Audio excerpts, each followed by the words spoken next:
Moi, j'arrive à me glisser entre les pommelles.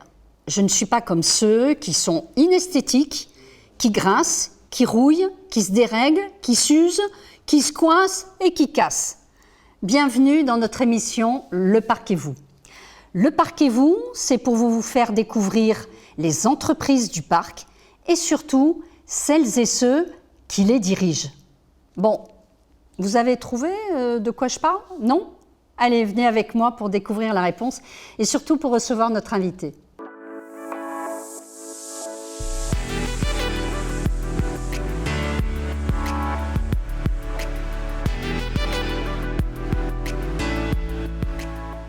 Alors aujourd'hui, nous recevons Jacques Krajewicz, j'espère que je prononce bien, tout à fait, de la société SOG La Rue. Bonjour Jacques, bonjour. Merci d'avoir accepté notre invitation.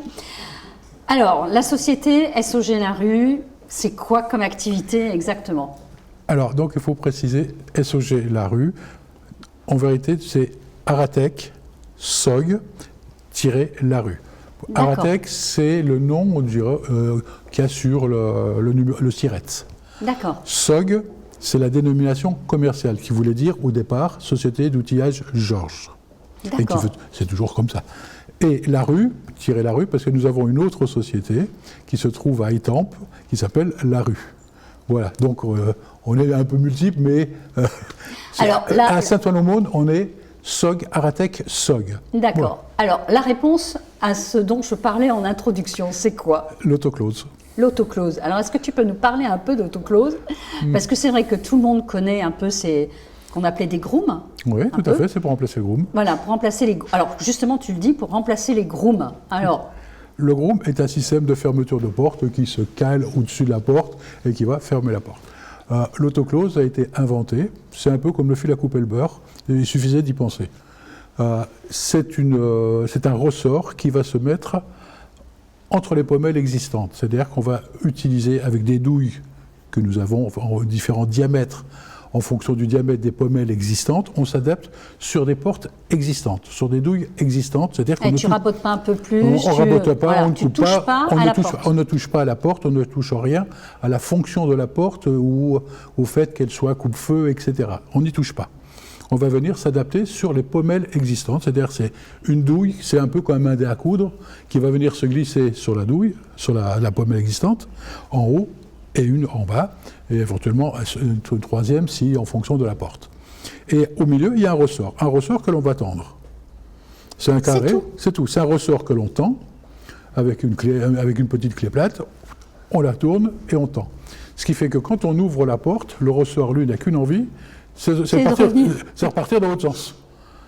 Et il va fermer la porte. Et dessus, on y met, pour une raison esthétique, un tube en inox, pour aller cacher le ressort pour une question esthétique. Ce qui fait que ça ne se voit pas. Et dans beaucoup d'hôtels où nous en avons mis, les clients le repeignent à la couleur de la porte, c'est fondu dans la porte, on ne sait même pas qu'il y a un système de fermeture de porte. Oui, mais en tout cas, ça ne grince pas, ça ne rouille pas, ça ne se dérègle pas. Il y a des endroits où moi j'en ai vendu, ça fait depuis le 2000, j'ai même jamais entendu le client me dire « tiens, il y a un problème ». J'ai plus jamais entendu parler, c'est-à-dire qu'il est posé, on n'en parle plus. Ce que j'affirmais en introduction, c'est exact. Alors, la société ne fait pas que ça, parce que vous êtes dans beaucoup de domaines d'activité, l'outillage, la serrurerie, la quincaillerie, les équipements de protection, fourniture industrielle. C'est ça, la fourniture industrielle, c'est exactement ça.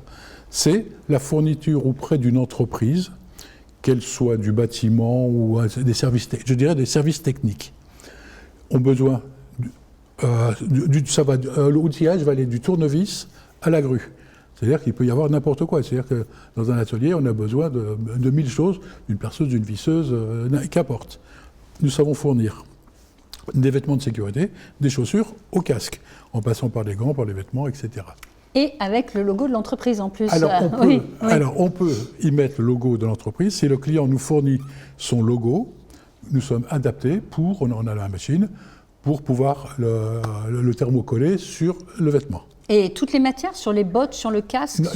Alors sur le casque, non, il n'est pas thermocollé, il est collé. C'est-à-dire que le client nous fournit son logo et nous on l'applique sur le casque. Si vous regardez par exemple un client particulier, la PAV, tous les casques où il y a la PAV, c'est marqué APAV dessus. Sur leur vêtement de sécurité, c'est marqué dessus APAV. Alors justement, ça me permet de rebondir sur ce que tu as dit, parce que vous travaillez avec beaucoup de grands comptes, EDF, APAV, Areva, Colas, Aéroport de Paris, le Louvre, Bosch, waouh, j'ai envie de dire. Oui, nous sommes une petite entreprise. Nous sommes...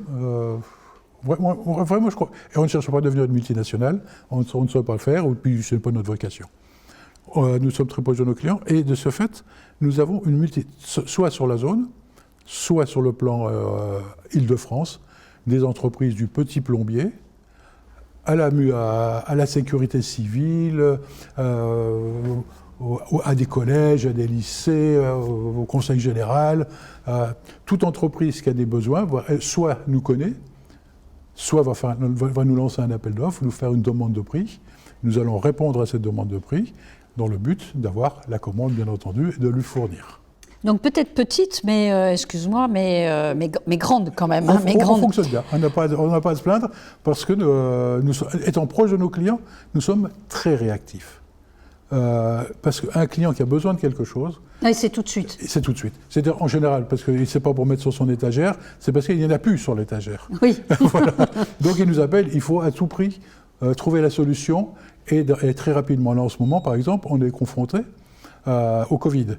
Le Covid, c'est, quand ils ont besoin, c'est tout de suite. Oui. C'est-à-dire qu'ils ont besoin tout de suite de 4000 lingettes pour s'essuyer les mains. Ils ont besoin on a fait venir de Chine 250 000 masques chirurgicaux, etc., qui ont été vendus. Je veux dire, voilà. Là, on vient de livrer ce matin pour la sécurité civile qui vont être alimentés sur les aéroports, des tabliers jetables. Voilà, donc... Donc c'est la proximité et la rapidité. La rapidité. Ce qu'ils veulent, c'est la réactivité. Ouais. Et puis, excuse-moi, quand même avec un matériel de qualité, parce que très bonne qualité. Façon, le client, il faut bien savoir une chose. C'est très difficile d'acquérir un client.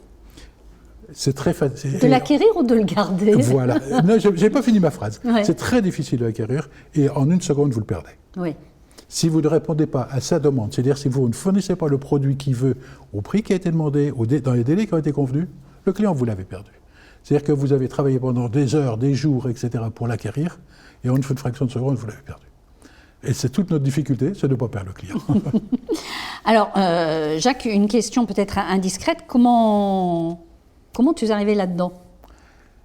Tu t'es pas glissé entre... Non, c'est une question de hasard. Mes études, c'est de la technique financière comptable, statistique industrielle, droit immobilier. Je voulais être architecte, j'habitais à Monaco, j'ai fait les arts déco à Monaco, etc. Et ce que je savais faire, c'était dessiner. Donc je savais dessiner un immeuble, des fondations à la toiture. Mais ce que je savais faire aussi, c'est vendre ce que je sais faire. D'accord. Donc il a fallu que je vende mon travail. Et puis les circonstances ont fait que les entreprises n'ont plus existé, donc il a fallu se recycler. Et j'ai une particularité, je pense, c'est que je sais m'adapter très vite à une situation, et je suis quelqu'un de très pragmatique. C'est-à-dire que quelque chose fonctionne, j'y suis, ça ne fonctionne plus, on passe à autre chose, ça ne sert à rien de s'entêter. Donc une grande faculté d'adaptation. Sans aucun problème. Donc pour toi, cette période-là, elle n'est pas extraordinaire, parce que tu arrives toujours à te reformater, rebondir, te repositionner. Parce que même aujourd'hui encore, nous avons à peu près 800 fournisseurs dans tous les domaines. Et on nous demande tous les jours quelque chose que je ne connais pas. Et la difficulté, c'est de trouver ce quelque chose que je ne connais pas et le vendre au client comme si je le connaissais. Oui, oui. Au même titre, on vend du Facom, on vend du SAM en outillage, on vend du Bosch, etc. Nous ne sommes pas des spécialistes Bosch ou des spécialistes de tel domaine ou de la grue. Donc, ce qu'il faut, c'est comprendre le besoin du client pour lui vendre la grue qu'il a besoin et qui va fonctionner en fonction de son besoin. Alors, donc il faut s'adapter, il faut... Tu me parles de choses parfois que toi-même tu ne connais pas, en fait tu pars à la chasse pour pouvoir véritablement t'adapter à la problématique du client pour lui trouver la solution. Mais alors, catalogue, Catalogue format papier, en ligne aussi?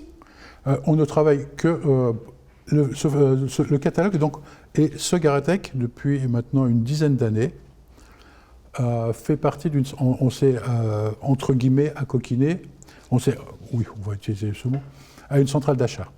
C'est-à-dire qu'on fait partie, mais nous sommes totalement indépendants, et on fait partie de la centrale d'achat, c'est-à-dire que la COFAC est une centrale d'achat, et nous sommes à peu près 300 ou 400 distributeurs sur toute la France, c'est-à-dire des magasins qui sont indépendants. Ok. Si nous avons, avec la particularité la suivante, dans le catalogue, il y a à Bobigny un dépôt où 80% de ce qui est dans ce catalogue est tenu en stock. D'accord, donc je commande, c'est en stock. C'est commande, c'est en stock, informatiquement, on le sait, il y en a 1, il y en a 2, il y en a 10, il y en a 1000, il suffit qu'on clique, on sait si c'est disponible ou si c'est pas disponible, etc. Donc, si on a besoin d'un tournevis, on va le commander sur la plateforme et on va se dépanner sur la plateforme. On a besoin de 1000 tournevis. On va les commander chez Facom directement, ou chez Sam, ou chez Kaistool, etc.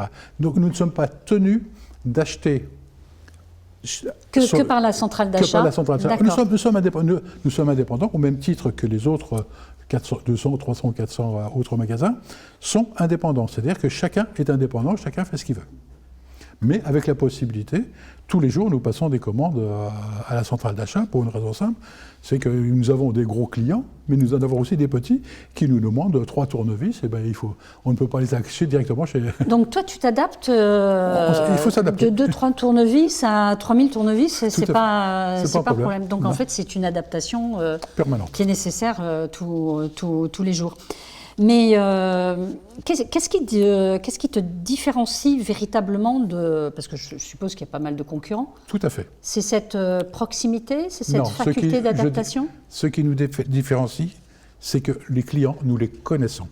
Ce qui nous différencie principalement, c'est notre réactivité. Ce qui nous différencie, c'est que nous voulons satisfaire le client et il n'est pas un numéro. Moi, je le vois tous les jours. Nous avons des fournisseurs tels que, je ne vais pas les citer parce que c'est embêtant, vous leur demandez quelque chose. Et vous tombez sur une plateforme à l'autre bout du monde, ils vous disent, c'est quoi la référence? Oui, on l'a tous connu ça. Hein. C'est quoi non, il n'y en a pas. Mais vous n'avez pas quelque chose d'approchant? Ah non, donnez-moi la bonne référence. Ils ne savent pas ce que c'est. Ils vous vendent une référence, ils ne savent pas ce qu'ils vous vendent. Oui, mais tu ne penses pas, parce que justement, comme tu le disais tout à l'heure, que tu le soulignais à juste titre, toi tu connais tes clients, tu écoutes ce dont il a besoin, et toi tu vas chercher le produit. Alors que ce genre de plateforme, c'est vous voulez quelle référence? Ils ne se posent pas la question. Voilà, mais beaucoup de nos confrères font de la même façon. C'est-à-dire que beaucoup ne sont pas, entre guillemets, professionnels, sans que mon propos soit péjoratif, de la vente. Ils sont là pour vendre un truc, à condition qu'il l'ait. Nous avons un confrère qui est dans la zone. Tous les jours, nous avons des clients qu'il nous envoie parce qu'il ne veut pas s'embêter à chercher. Oui, je dirais que c'est pratiquement 2 entreprises complètement différentes. Voilà, mais c'est toute la différence, c'est tout ce qui fait la différence entre une entreprise et nous. Nous, c'est ce que je dis et je le répète, nous sommes proches de nos clients et nous cherchons à satisfaire le client. Pas dire, allez chez le voisin, peut-être que moi j'ai autre chose à faire, vous allez le trouver chez Tartampion. Non, nous, il est venu nous demander quelque chose, on va se défoncer pour lui trouver. Alors justement, Jacques, quand on raisonne comme ça, c'est quand même... comment je peux expliquer ça? Bon, allez, je vais dire le mot. C'est quand même un stress supplémentaire de se dire, bon, j'ai fait la découverte du besoin de mon client, il faut que je lui trouve le matériel qui est le plus adapté à sa demande. Comme tu disais tout à l'heure, parfois je cherche des choses que je ne connaissais pas. Donc tu pars en chasse, mais tu es un peu un aventurier dans ces cas-là. Comment tu arrives à gérer ce stress? Parce que c'est quand même un stress, reconnais-le. Oui, mais c'est un stress qu'on a tous les jours. Ce matin, pour un exemple du stress, sur des appels d'offres, on va citer, c'est le groupe Vinci.